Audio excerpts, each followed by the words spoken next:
The following program is in no way intended to replace your doctor's advice or treatment program, nor should it be used as a tool for the purpose of self-diagnosis.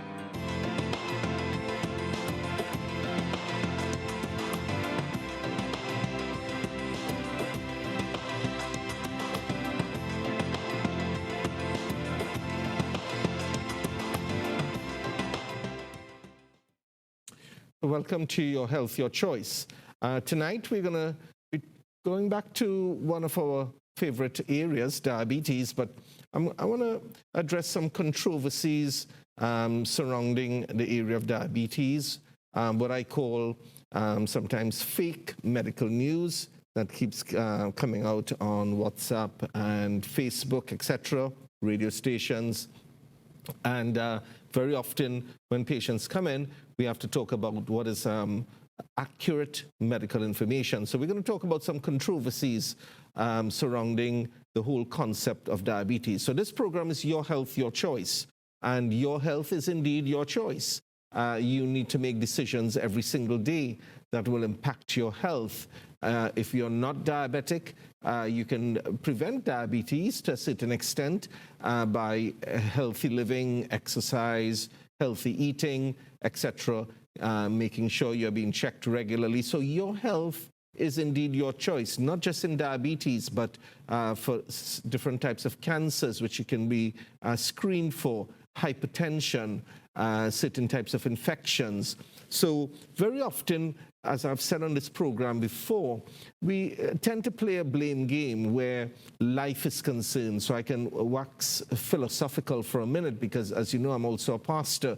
And very often we play a blame game where in marriages, husbands blame wives and wives blame the husbands, and very often where our health is concerned, we blame the doctor or the nurse, or we blame someone else in our family. So we believe that, and I live my life by a very important principle, that I take responsibility for my actions. I take responsibility for who I am and for the decisions I make. I blame no one for the outcomes in my life. I trust God for the decisions I make on a daily basis, and I've tried to pass those principles on to my children, to our church, etc.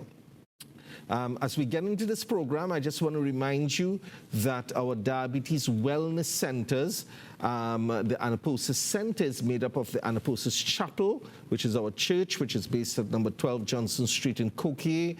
And then we have the Diabetes Wellness Centers. And we also have Lengua Linda, which is the teaching arm, English, Spanish, and the English Speaking Board exams. So it's a holistic center.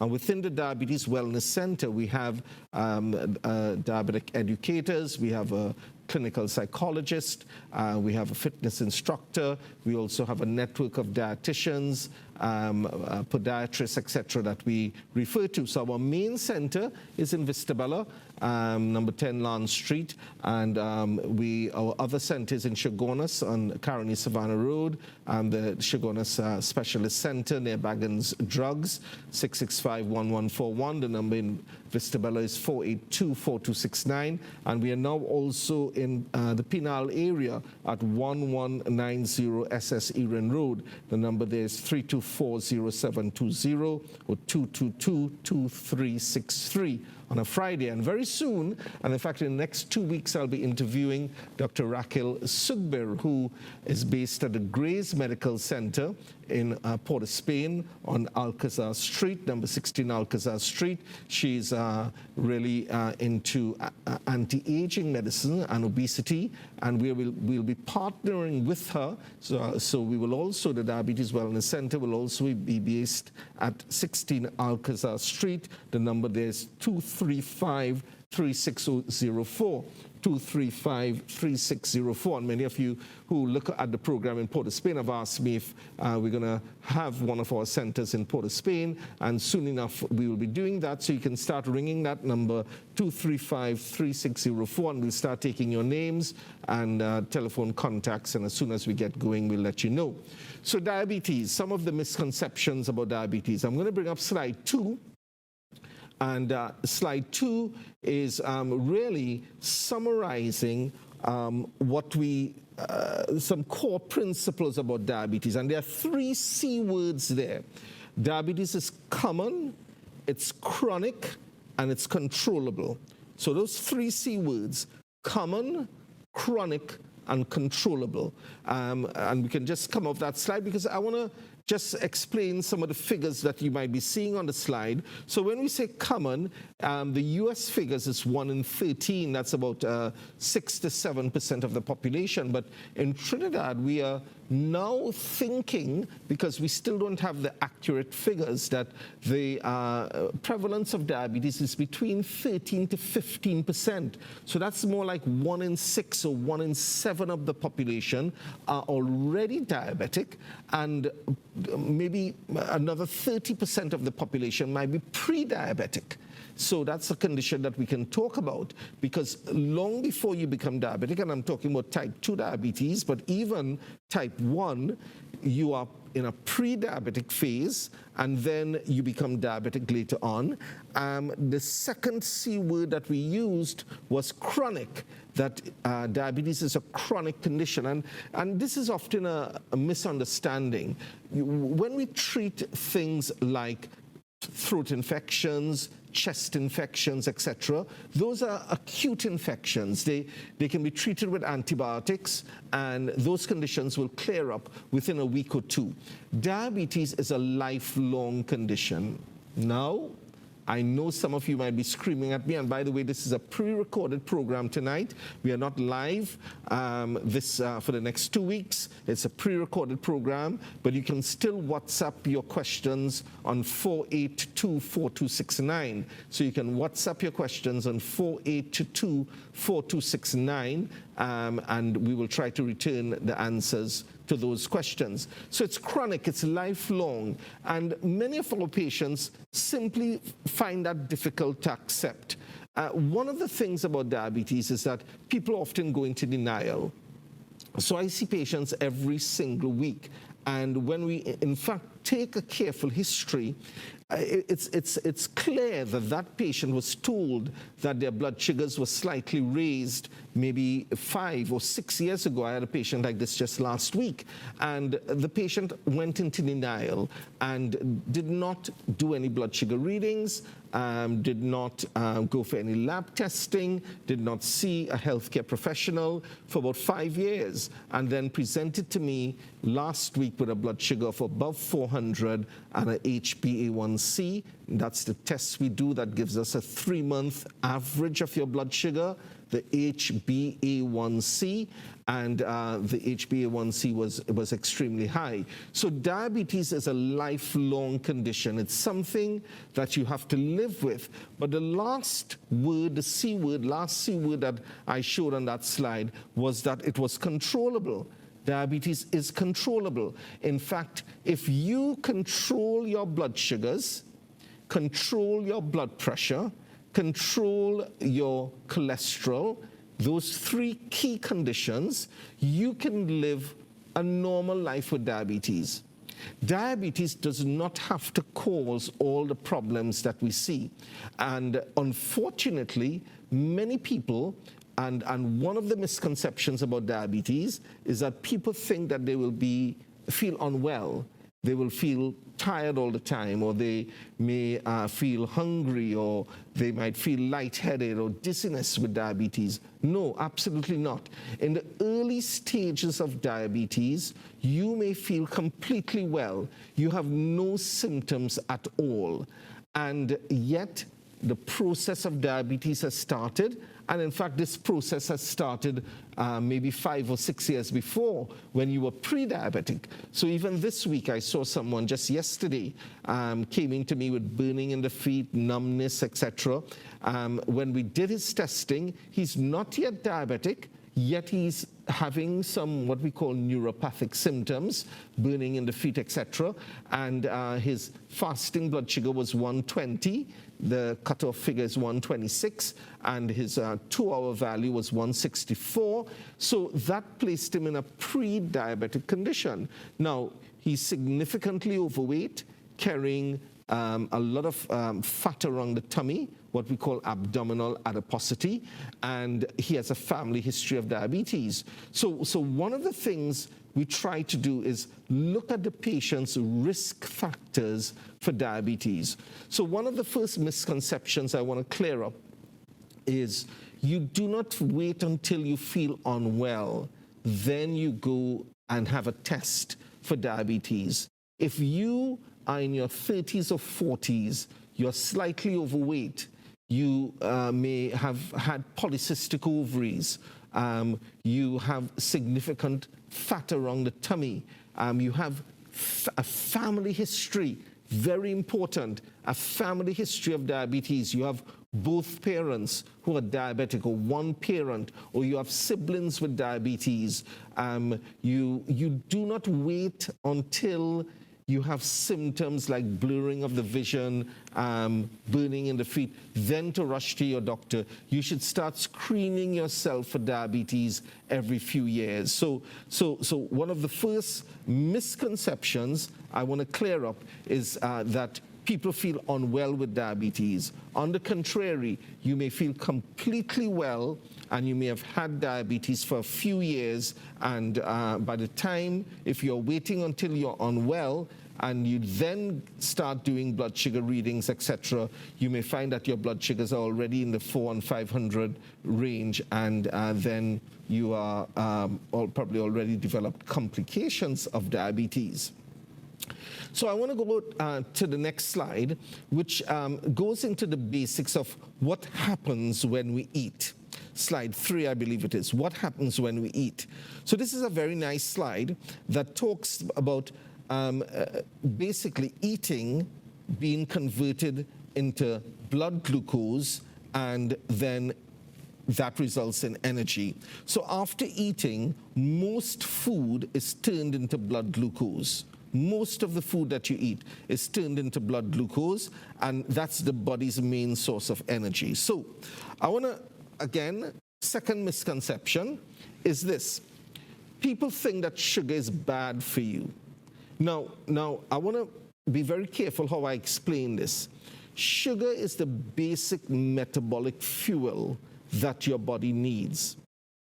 If you do not have sugar in your body, your brain cells cannot work, the heart muscle cannot work, your normal biceps, triceps, quadriceps, hamstrings will not have the basic metabolic fuel to work. That is why when somebody is diabetic and we give them too much insulin or too much tablets and their blood sugars fall below 70, they can go into what we call a hypoglycemic episode, and they feel very weak. And if the blood sugars go extremely low, they can actually have go into convulsions or might become unconscious. And if it's not caught in time, you can actually die of a low blood sugar. So one of the misconceptions about diabetes, and some of our well-meaning, not qualified dietitians, and I want to be, my dear wife, Linda, is not here, and I know many of you ask for her, and you like seeing her beautiful face. You have to deal with me tonight. But she often, would ask me to be a little bit careful how I speak. So she's not here tonight, so I will speak maybe a little bit more clearly.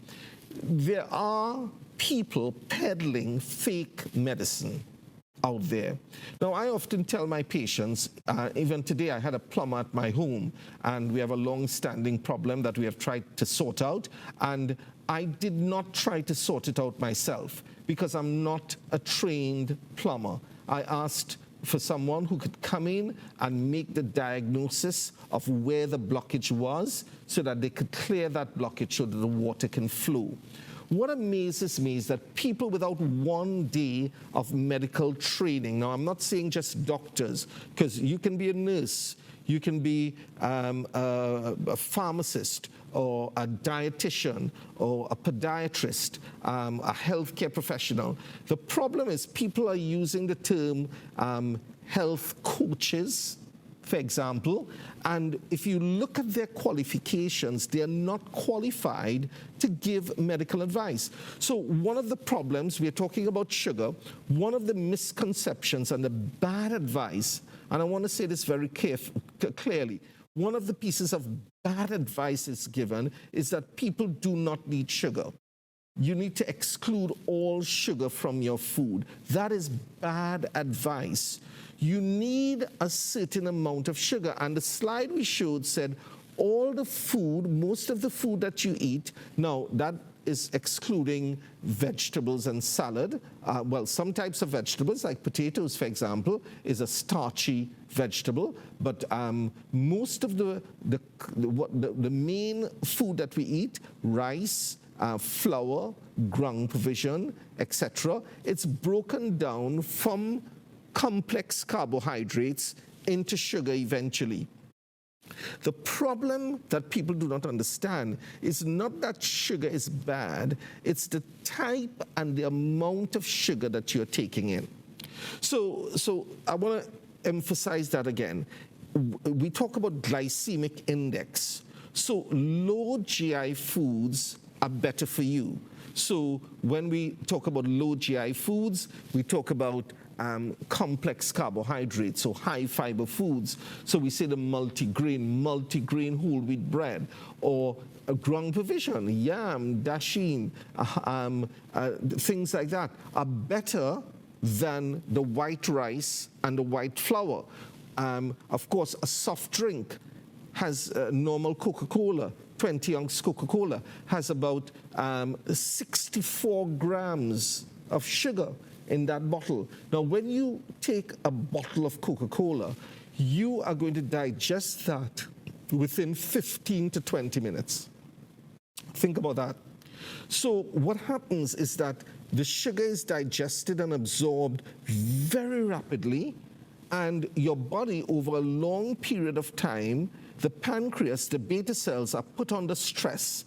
And as a result of that, the body is not able to produce enough insulin to cope with the incoming sugar rush. Now, if you took that same amount of sugar and you had it over in the form of multigrain whole wheat bread or ground provision, it would be absorbed over 3 to 4 hours. And therefore, that same amount of sugar is absorbed over a longer period of time, and then your beta cells, your insulin production, can cope, or the insulin we're giving you can cope with that sugar that you're taking in. Right. I've already been talking for about 20 minutes on diabetes and the misconceptions of diabetes. I want to thank you for joining us on Your Health, Your Choice. We're going to go to our first break, and then we're going to come back and continue this discussion on misconceptions where diabetes is concerned.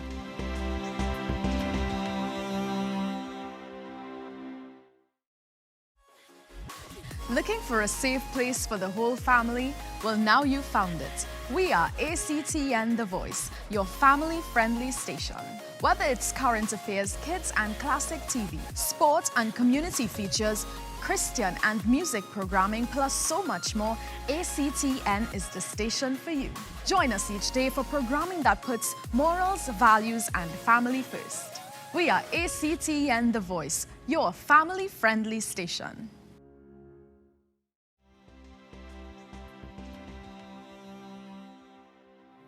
I want to welcome you back to Your Health, Your Choice. We are pre-recorded tonight, so you're not able to call in your questions, but you can WhatsApp your questions during the day on 482-4269. At the start of the program, I told you about our diabetic wellness centers. Our main center is in Vistabella at number 10 Lance Street. We have a center in Chagonas on Caroni Savannah Road, near Baggins Drugs, 665-1141. We are now also also based in the Penal area at 1190 SS Erin Road on a Friday, 3240720. And soon we'll be partnering with the Grays Medical Center, 16 Alcazar Street in St. Clair. That's where Dr. Raquel Sugbir is based. She's based at that center, and we'll be partnering with her. We'll be there. We'll tell you what day of the week we'll be there. The number there is 235-3604, 235-3604. Many of you from the Port of Spain area, when you see the program, you call in, and when we say we are based in South, it's a little bit of a trek, so we'll be based in Port of Spain one day for the week, and Dr. Raquel Sugbir is also, she deals with anti-aging medicine and obesity clinics as well. So we want to come back. We've talked about two misconceptions about the fact that diabetes is a chronic illness. It's not with you just for a week or 2 weeks. And then we also talked about the misconception of sugar and the fact that we are getting a lot of fake medical news. And by the way, let me just bring up the topic of immunizations again. Again, there are certain fitness coaches, not fitness coaches, health coaches, who are telling parents that immunizations are bad for your kids. I want to say this again, that our job here on Your Health, Your Choice is to give you good medical advice. This has come from years of medical training and medical exposure, not an overnight buying in a product and selling it as many people do with the herbal products, etc. It's come over a long period of time, and I'm saying that very confidently because we can demonstrate that we have spent over 30 years in this field, and diabetes is a rapidly developing field. And when people give fake medical advice, now I'm not saying that people do that intentionally, but with all they might be well-meaning, but when people say to you, you should have no carbs, no rice, no flour, no sugar at all. Of course, and it's called people are talking about a ketogenic diet. Of course, if you go on a diet that is ketogenic, it's almost a starvation diet. You will lose weight. But we still don't know what the long-term effects of this is. And there's some very popular videos that are circulating that are talking about the ketogenic diet as almost a cure for diabetes. I want to debunk that myth. You may be able to reverse diabetes. Now, so one of the other myths and misconceptions about diabetes is if you go on a ketogenic diet, you'll be able to reverse diabetes. Now, if you have had diabetes for 20 years or 30 years, and this is where the art of medicine is very important, where every patient is different.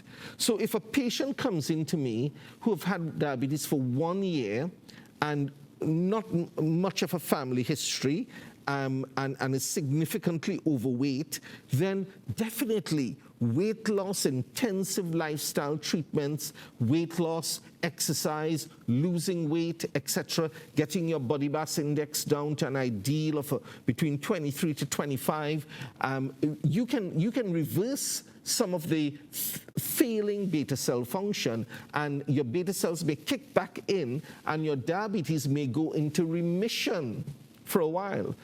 People who also do gastric bypass surgery. Now, interestingly, one of the other myths of where diabetes is concerned, people think that anyone who has gastric bypass surgery, that your diabetes will be cured. That's a myth. Firstly, not everyone is an ideal candidate for gastric bypass surgery. Secondly, I've had 2 or 3 patients who have had gastric bypass surgery. The diabetes disappeared or went into what I would call remission for a few years, and then they come back to the office 5 years down the line with an A1C of 9%. The diabetes has returned. Why? Because the genetics of your diabetes is very important. If you have a father and mother with diabetes, even if you were overweight and you lost weight and the diabetes went into remission, those genetic links drive type 2 diabetes especially, and they cause the beta cells to fail. So the myth that if you just lose weight, if you go on a ketogenic diet, you're going to cure your diabetes, it is a myth. And you cannot survive. I want to repeat this. You cannot survive on a ketogenic diet. It is bad diabetic advice. It is bad dietary advice. If you go to recognized dietitians and nutritionists, they will tell you otherwise. What will happen if you go on a ketogenic diet, you go into ketosis, and you can lose muscle mass, and you lose weight, but you're losing a lot of muscle mass as well, and you can go into a state of weakness, etc. So again, I mentioned about immunizations. Can I just remind you that immunizations were one of the most important discoveries in the last 100 years of medicine. Polio was eradicated with immunizations. Smallpox was eradicated with immunizations. TB has almost been eradicated unless you're very immunocompromised. Measles, almost eradicated. I graduated in 1989, and I have probably never seen a case of measles. Unfortunately, because of poor advice and people listening to those without proper medical training, giving advice, parents have now become skeptical about giving their children the MMR or the measles vaccination, and there's been an outbreak of measles in some of the states in America and in Africa, and babies are dying.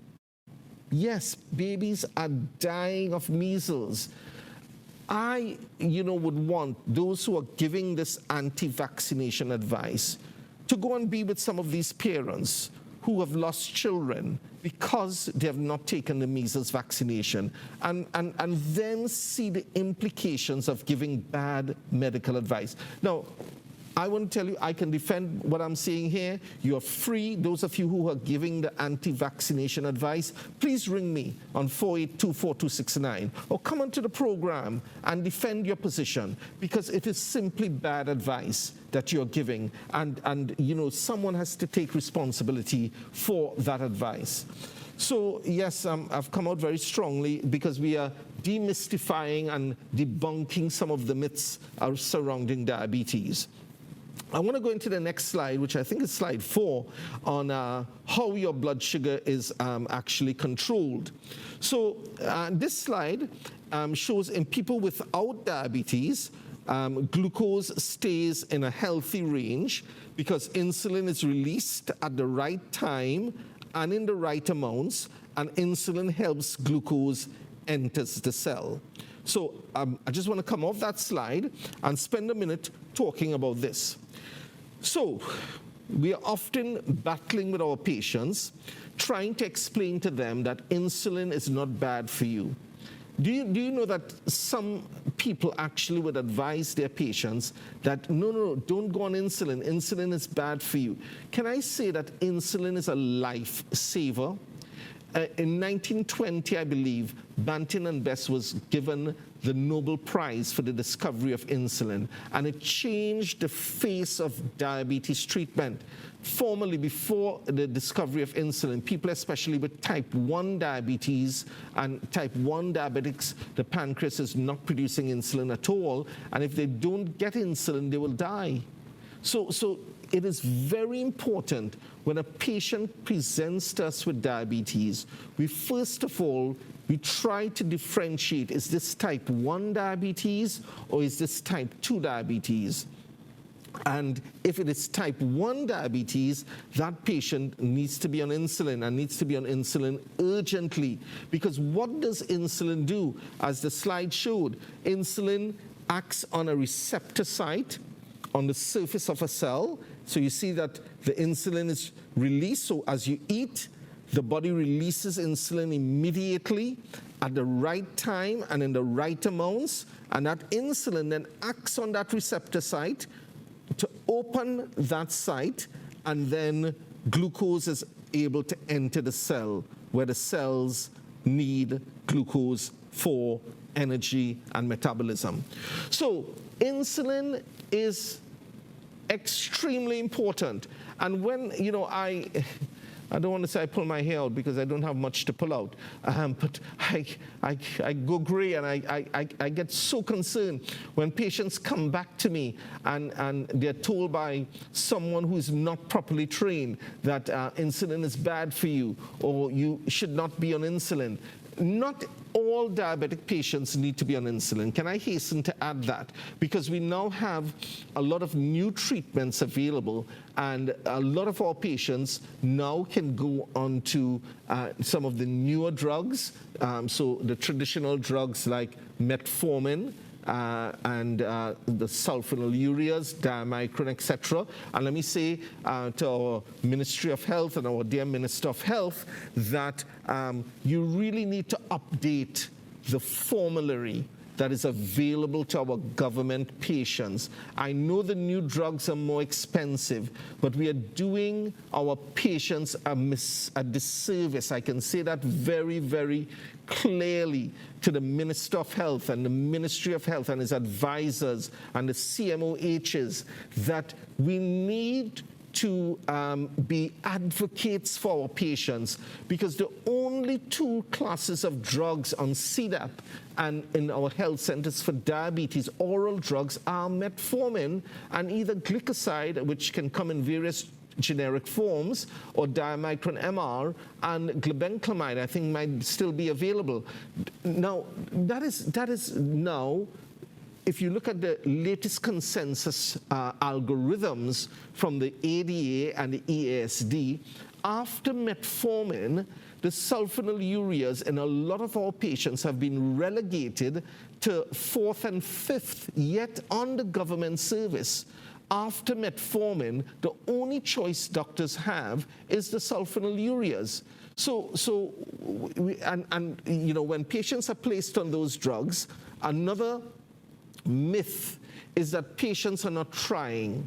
So sometimes patients come into us and their blood sugars are 300s and 400s, and as healthcare professionals, we tend to tell off our patients that they're not eating right, they're eating too much roti, they're not exercising. And I want to say that I generally find that a lot of my patients are highly motivated. They're trying desperately to control their blood sugars, and because of the limitations, and I know we are living in a tight economic situation right now where we have to get the biggest bang for our buck, as it says, but we now have the DPP-4 inhibitors, the dipeptidyl 4 inhibitors, which is a new, well, not new class of drugs, has been around for about 10 years. Things like Januvia, Galvus, Tradjenta, Combiglize. These are drugs that are available that can be used before we get to insulin. And then, of course, we have another class of drugs, which is the SGLT2 inhibitors, things like Jardiance, Forxiga, Invokana. These drugs act in a completely new way by opening up the kidneys to cause a diuresis, which allows glucose to be urinated out from the body, and importantly, it is showing kidney protection and heart protection. Now, I was saying to one of my patients just today that whenever I talk to him about some medication, the first thing he says to me is, what are the side effects of these tablets, doc? Because I see them advertised on cable, I read on Google, or I listen to some doctor, so-called doctor on the radio or television, and they're saying that metformin damages the kidney. So I want to say again and again and again, metformin does not damage the kidney. Metformin does not damage. In fact, metformin protects your kidney, protects your eyes, protects the nerve ends. Some of the major trials with metformin, the diabetes prevention study, the diabetes prevention program, showed that metformin was one of the most efficient drugs to prevent diabetes. So now, when patients come in to me with pre-diabetes, I put them on metformin if they're appropriate candidate, because I have no fear of it damaging the kidneys. The misconception is this: metformin is excreted by the kidneys. So if your GFR, which is your glomerular filtration rate, falls below 40 or especially below 30, we have to take you off metformin.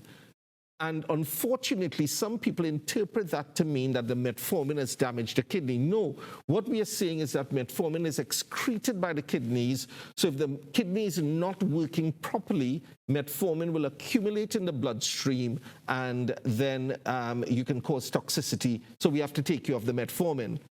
When you look at the cable news and you see new drugs, the pharmaceutical companies are by law mandated to mention every possible side effect. I had another patient coming to me, and she's very skeptical about statins and new drugs. And she says, you know, Big Pharma has bought out the government and all that. Now, I am not naive. I know that big pharmaceutical companies do have a big lobbying effect in different countries. But I have confidence that there are regulatory bodies like the Food and Drugs Association, the FDA. In Europe, there's the European regulatory authorities who look at drugs very, very carefully before they are allowed to come to market. Do you know that very often companies spend billions of dollars, and when a new drug comes on the market, it's often 10 years into research? What about herbal remedies? Now, I am not against all herbal products. I am sure cinnamon or chromium or moringa, all these things may have beneficial effects on your blood sugar. The problem is that they have not been tested, they have not gone through the regulatory bodies, and we do not know the side effects of some of these herbal products. Well, time is going very quickly. I have to go to our second break, and then we will come back and finish up tonight's program talking about debunking some of the myths on diabetes and the treatment of diabetes. We'll come back in a minute or two to Your Health, Your Choice.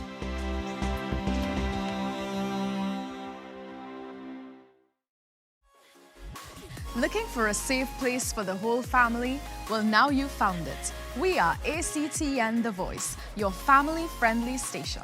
Whether it's current affairs, kids and classic TV, sport and community features, Christian and music programming, plus so much more, ACTN is the station for you.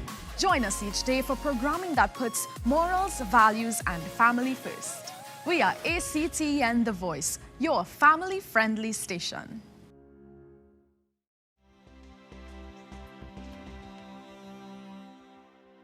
Welcome back to Your Health, Your Choice. Just want to remind you we are pre-recorded for the next for tonight, and therefore, if you have to have questions, you can WhatsApp your questions on 482-4269, 482-4269. My dear wife is not with me tonight, and I know many of you look forward to seeing her with me, and she often drills me with some very difficult questions, and I try my best to answer. So, Linda, we miss you tonight. I just want to remind you as well that the Anaposis Center is made up of the Anaposis Chapel, which is a church based in Coquay, number 12 Johnson Street. If you don't have a home church, you're welcome to join us. And then the Anaposis Medical Center.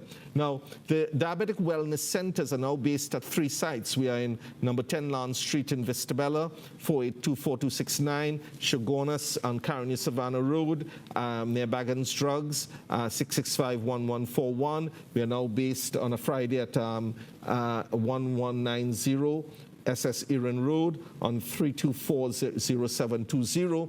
And many people in the Port of Spain area have asked us about whether we can have a wellness center in Port of Spain, and we'll soon be partnering with the Grace Medical Center, Dr. Raquel Sugbir, who in fact I should be interviewing in the next 2 weeks or so.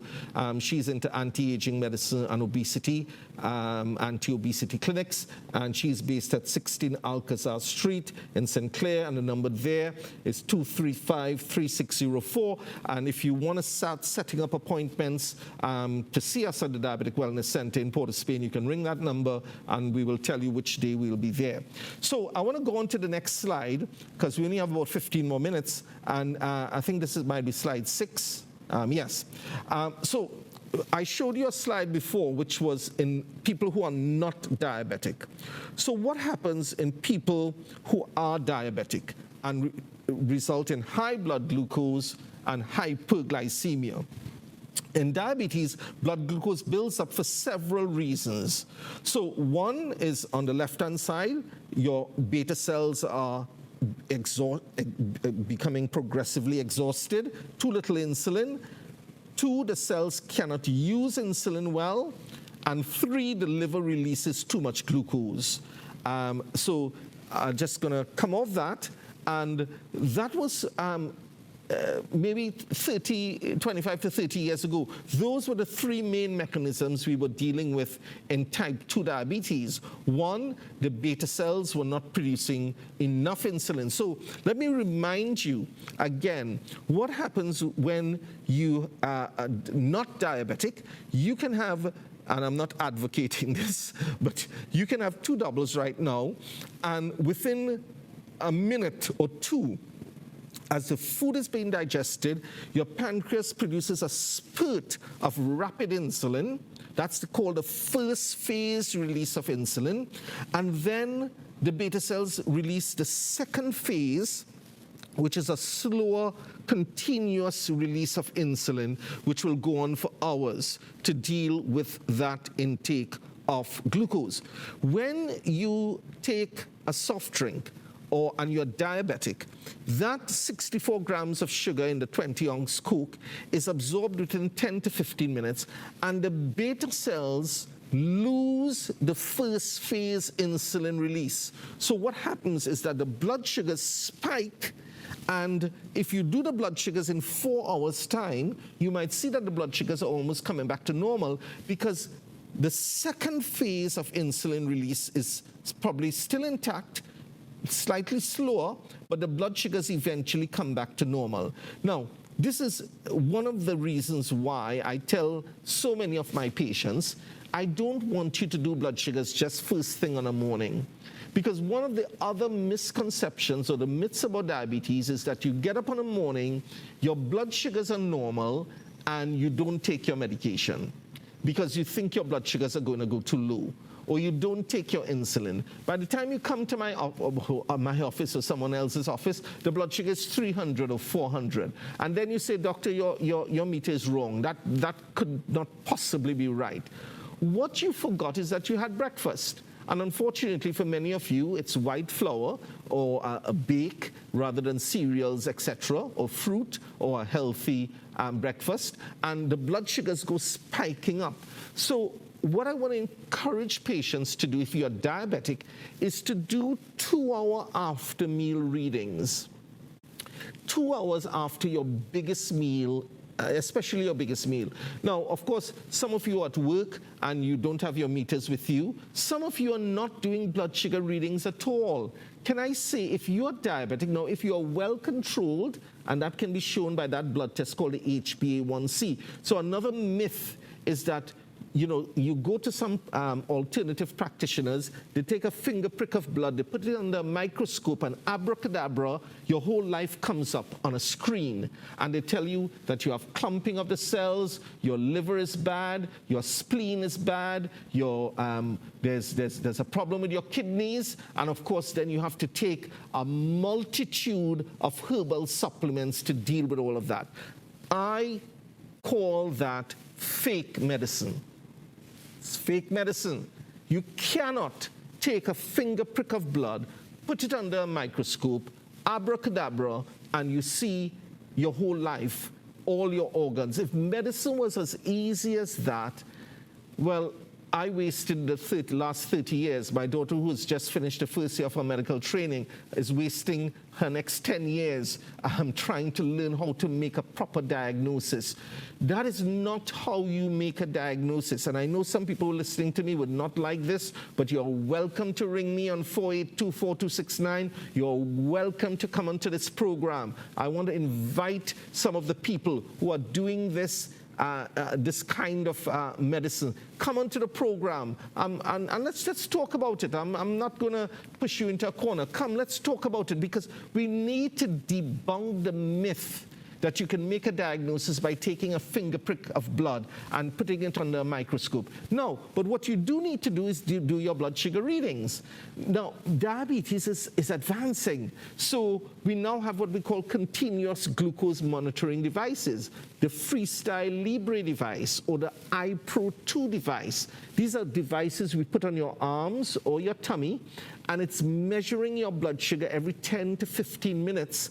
And after a few days, we can download that information and we can see how your blood sugars were fluctuating for the last 10 to 15 days. In Canada, you can get the Freestyle Libre over the counter. It's a patch. It comes with a little scanning device. You can, even your iPhone or one of your phones, it can be transmitted the readings to your phone, and you can just pass the phone over the device and you get a blood sugar reading at any particular time. So what I'm saying to you is that you need to know what your readings are. You know, so before we run out of time, a good reading on a morning is before eating breakfast is between 90 to about 120. 2 hours after eating, the American Diabetic Association says you should be less than 180. The American Association for Clinical Endocrinology says less than 140. I go more with the 140, especially for the younger diabetic patients, 2 hours after eating. So if you are not diabetic and you have the risk factors that we talked about, genetic factors, abdominal adiposity, sedentary lifestyles, polycystic ovaries, gestational diabetes. If you had gestational diabetes, you need to check yourself for diabetes in the years after pregnancy, because over 50% with gestational diabetes go on to develop diabetes at some point in the future. And you do that by not just a finger prick test, going to a lab, fasting overnight, and then doing a proper fasting blood sugar.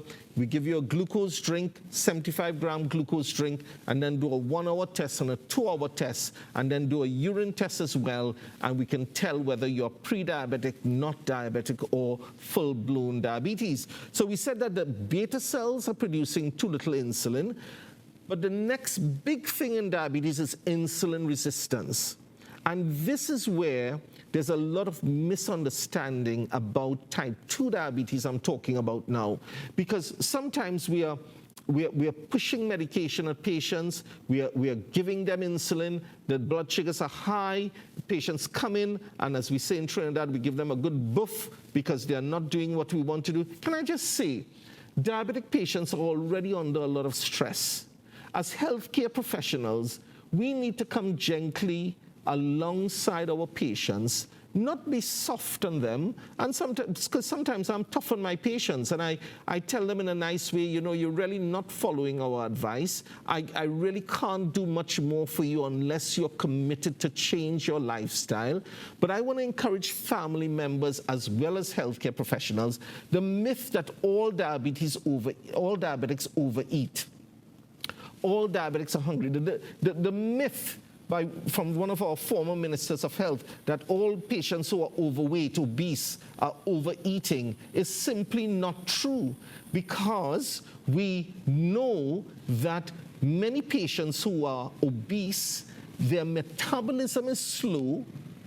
You can take two people eating the same thing, and one patient or one person will put on weight having 1 doubles, the other person can have 5 doubles and 5 rotis, and they will never put on weight. Why? Because their metabolism is different. So this is where we need to understand the whole concept of insulin resistance, and that is where some of the new drugs, like the SGLT2 inhibitors, the DPP4 inhibitors, the GLP-1 agonists, things like Trulicity, which is a once-a-week injection, Victoza, which we need in Trinidad because we have a high level of insulin resistance. And what happens is then, as the beta cells are having to work harder, they go into exhaustion, you have insulin resistance, and then what was not shown on the side is that the alpha cells, which produces glucagon, is hyperactive in type 2 diabetes. So you have too much glucagon, which if you remember the slide, you saw that sugar was coming from the liver. So very often, type 2 diabetics have a fatty liver and have a liver that is insulin resistant, and the insulin cannot turn off the tap of sugar. So you can go to bed with a blood sugar of 110 or 120, and you get up in the morning with a blood sugar of 170 or 180, and you're totally confused. That is called the dawn phenomena, and it means that sugar is flowing from the liver. That is why every diabetic patient is different. You cannot give Omega XL to every patient. You cannot give Short Cure to every patient. You cannot give wheatgrass to every patient. It simply cannot work like that. I'm not saying that some things, some herbal products, I tell some of my patients, if you want to take the wheatgrass, if you want to take the cinnamon, whatever, go ahead. But don't stop the drugs that we are prescribing, because that is the science, that is the logical way of treating diabetes. And of course, as I mentioned in type 2 diabetes, we now understand that the kidneys are a major player in keeping your blood sugars high in type 2 diabetes. Your kidneys, rather than having glycosuria, which means urinating out sugar, is withholding sugar in the body, and that's why this new class of drugs, the SGLT2 inhibitors, have become so popular, and we are putting a lot of patients on Forxiga, Invokana, or the other one that just slipped my mind. There's Jardiance, of course, which actually was one of the first drugs that we had of the SGLT2 inhibitors, and it shows it encourages glycosuria, it can help with weight loss, it protects your kidney, it protects your heart. So you can see that the way we treat type 2 diabetes is very complex. It's much more complex than people think it is. And what we have to do is debunk some of the myths associated with diabetes. So let me just come back as I'm closing up to saying, yes, lifestyle is extremely important. So I try to encourage my patients. I show them the food plate model, and I go through what is a healthy diet, not telling them that all carbs are bad, that they have to go on a ketogenic diet. That's simply bad advice in my opinion. But exercise, very important. I want to maybe boast a little bit. I should be careful because I don't know if I'll be able to keep up this, but I was in the gym this morning and I was able to do about 20 minutes of cardio, building up my heart rate to my target heart rate. So basically 200 minus my age. I'm not going to say what my age is again. Most of you know. And then I did a little bit of resistance training, because recently someone challenged us to put one leg up in the air, sitting on a chair, put one leg up and try and get up from that chair without holding anything. I would encourage our cameramen to try that. Put one leg in the air and put your hands like this and try to get up with one leg off the ground. Extremely difficult. And I found out that I was not able to do that. Only have 3 more minutes. But all of the young people looking at us, try that. Because if you can't do that, it means your quadriceps and your hamstrings are getting weaker. And especially as men, our testosterone levels, unfortunately, fall as we get older, and that's why I have to give lots of men testosterone replacement. Yes, that's a big part of our diabetes treatment. But building up the quadriceps and hamstrings are very important. So now when I go to the gym, I do about 20 minutes of cardio, and then I do about 20 to 25 minutes of muscle strengthening, because the muscle building is very important. So that's why we have a fitness fitness coach attached to the center. Franz Gelizo is his name, and if you WhatsApp on 482-4269, we will give you his details, but there are also other fitness coaches that you can go to. Well, we have tried to debunk some of the myths associated with diabetes. Let me just remind you that the Diabetic Wellness Centers, we are based at number 10 Lawrence Street. That's the main center. 482-4269, but we're also based on a Wednesday on Caroni Savannah Road at near Baggins Drug, the Specialist Medical Center. Number there is 665-1141. We are now on a Friday in the Penal area at 1190 SS Eran Road at 324-0720. And in 2 weeks' time, I'll be interviewing Dr. Raquel Sugbir, hopefully, who has an anti-aging clinic and anti-obesity clinic at number 16 Alcazar Street in St. Clair. We'll be there soon. You can start ringing on 235-3604, and we can take your names down if you need appointments from the Port of Spain area. I have 1 minute left, and we normally end up with a pastoral quote, but what I want to do today, by the way, the Anaposis Chapel is based at number 12 Johnson Street in Corky at 9 a.m. on Sunday mornings.